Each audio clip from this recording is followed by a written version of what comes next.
Как вы, наверное, знаете, периодически я не брезгую сессионными играми. Как правило, это разновидности различных шутеров, потому что всякие мобы меня как-то не затянули, а разнообразие так называемых сессионок все же ограничено. Проблема в том, что нормальный сессионный шутер еще нужно постараться найти. Да, ситуация на этом рыночке не сказать, что блещет новизной. Есть буквально несколько устоявшихся, что называется, тайтлов, на которых как будто бы все и заканчивается.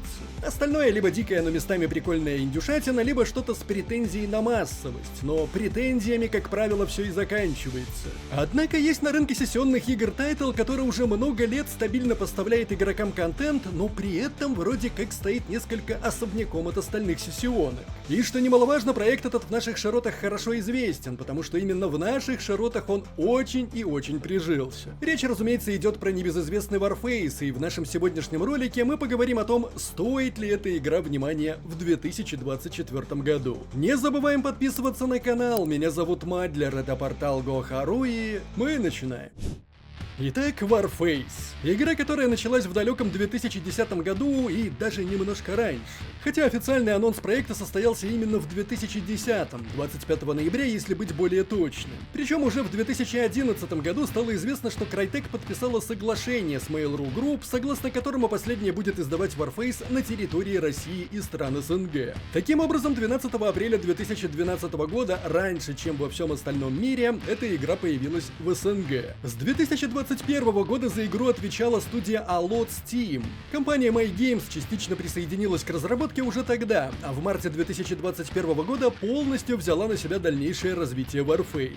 В апреле же 2023 года произошло разделение проекта после решения компании MyGames об уходе с российского рынка, после чего разработку и оперирование ПК-версии Warface в России и ряде других стран СНГ продолжила компания Astrum Entertainment. Проект использует игровой движок CryEngine 3.5 и выпущен для ПК, причем это первая игра на CryEngine 3, которая вышла на Nintendo Switch. Бизнес-модель free-to-play с пресловутыми микротранзакциями.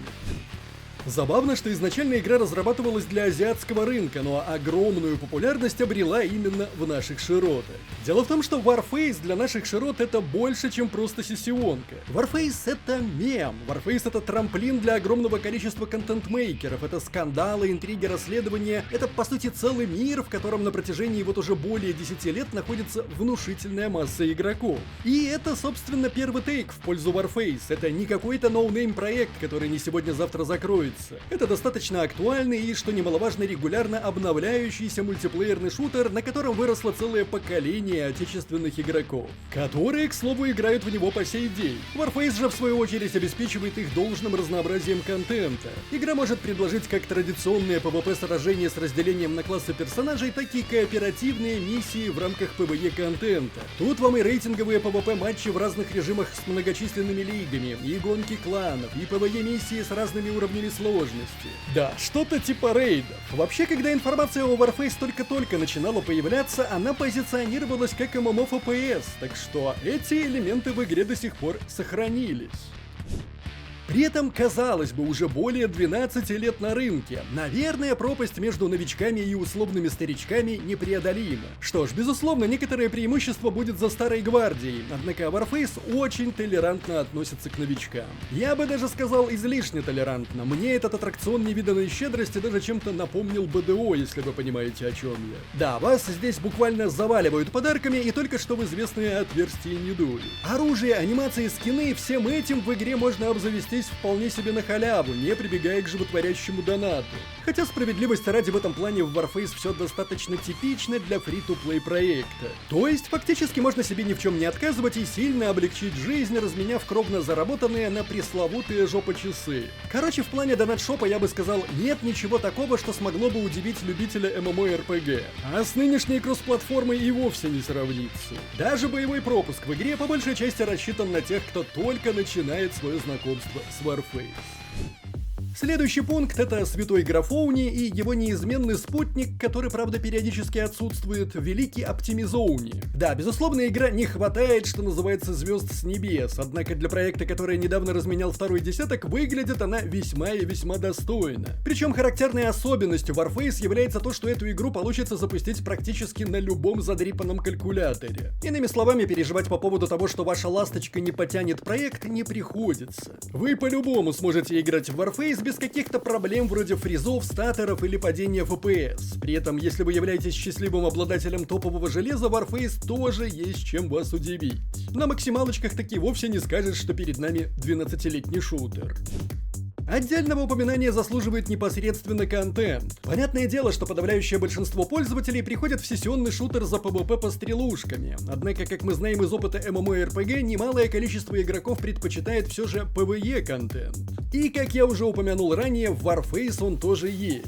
Здесь вам предстоит одному или в команде с соратниками и игроками сражаться против ИИ-ботов. Есть как релаксовые варианты, где вы просто на изи изничтожаете все, что шевелится и стреляет, так и более сложные вариации под названием спецоперации. Тут уже не получится действовать как на прогулке, но и ревард будет значительно интереснее. Таким образом, если вы большой поклонник PvE-контента, или даже, можно сказать, сюжетно-ориентированных проектов, Warface вам тоже отлично подойдет. Ну и, разумеется, соль жанра — PvP-контент. Тут у нас фактически все по классике. Старое доброе месилово в разных режимах. Выбор без преувеличения огромный. Тут вам и блиц, и подрыв, и штурм, и командный бой, и выживание, и даже вариант классического дезматча мясорубка. Все, что вашей кровожадной PvP душонке угодно. При этом время от времени по каким-нибудь знаменательным датам разработчики выпускают новые режимы с особыми правилами.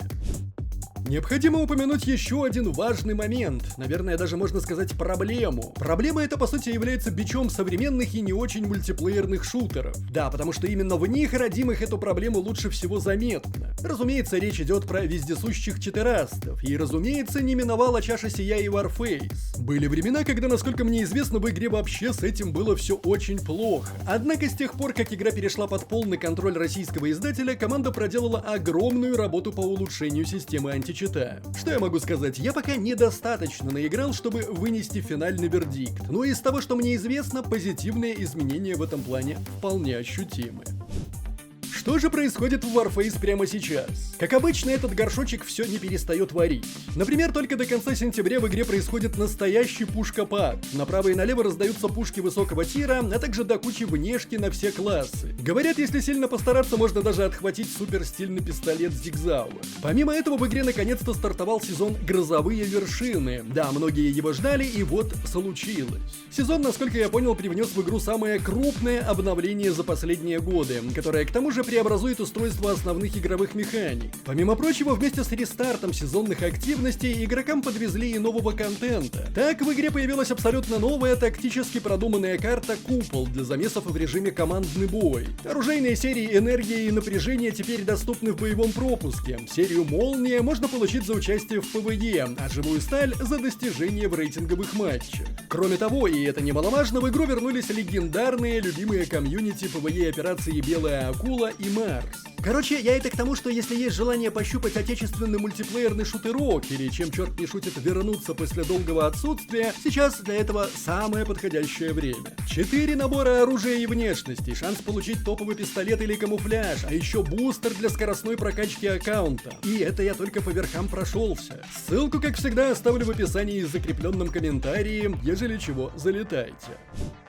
Что мы имеем в сухом остатке? Warface, как я уже говорил, для наших широт шутер без преувеличения знаковый и значимый. Можно по-разному к нему относиться. Я никого не заставляю вдруг внезапно полюбить Warface. Тем не менее, у этой игры есть все для того, чтобы считаться вполне самобытной и успешной. Несмотря на почтенный возраст, шутер чувствует себя на удивление бодро. Регулярно пополняется свежим контентом, весьма недурственно для почтенных седин выглядит, позволит запустить себя на самых скромных ПК-сборках. Крайне приветлив к новичкам, предлагает ультимативное сочетание PvE и PvP контента, может даже в киберспорт, если что. Ну и да, разумеется, разработчики прислушиваются к игрокам. Например, возвращают то, чего игроки просят. Те же Белая акула и Марс — лучшее тому подтверждение. А кроме всего прочего, это действительно наш мультиплеерный шутер. Я бы даже сказал, наш MMO-FPS.